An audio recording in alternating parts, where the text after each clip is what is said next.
Hello guys, good morning. Nandito ako sa CSSD guys. Nirereklamo nila tong unit na ano guys, slow spill. Ito yung mangyayari guys pag ang unit ng gating na to pag nag slow spill, alam ko na ang nangyayari guys. Tanggalin mo lang yung filter. Yan. Kasi guys, pag hindi mo to nalinis mga ilang buwan o linggo nga lang guys, yan dumi. So yan guys. So ito yung nagkukos ng slow spill. Yan. Yan guys, oh. So barado. So hindi na makababa yung tubig sa sobrang dumi. Dapat kasi ito guys, ito dililinis to every week. Or kasi yung user ito mga tamad eh. Dati-rati ko meron ditong mga Pilipino na staff dito na sa SSD. Alam nila nililinis nila to guys. Lahat yung mga nandyan nililinis nila. So ngayon puro katutubo na lang nandito. So wala nang naglilinis. So ganyan na nangyayari guys. Kaya effort na lang ng Biomed na gagawin to para hindi naman tatawag sila sa inyo pag nagkaroon na ng problema. So tatawag kasi sa inyo pag nagkaroon ng problema yan, tinawag nila slow spill. Hindi bumababa yung tubig. So yun yung nangyayari. Kaya hindi bumababa yung tubig. Ayan. So yan guys.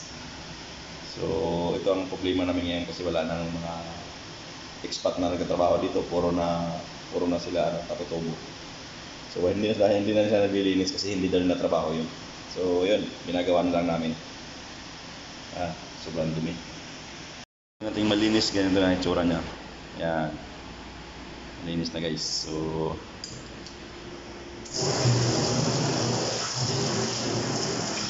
para na. So yan na, ganito na guys ha. So malinis na siya. Balikan natin to.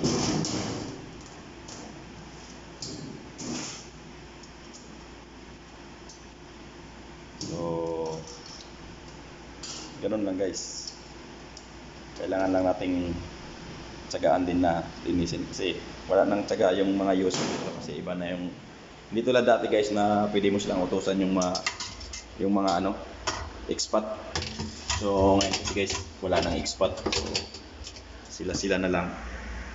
So pag inutusan mo, pag sinabihan mo sila, sabihin sa'yo, it's not my job to clean the filter. That's your job, nasabi na nila.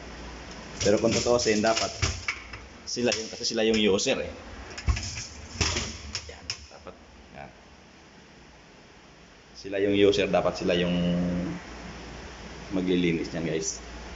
Kasi pag ganyan, pag nagkakaroon ng problema sa kanila, itatawag, oh, may problema yung machine, slow spill.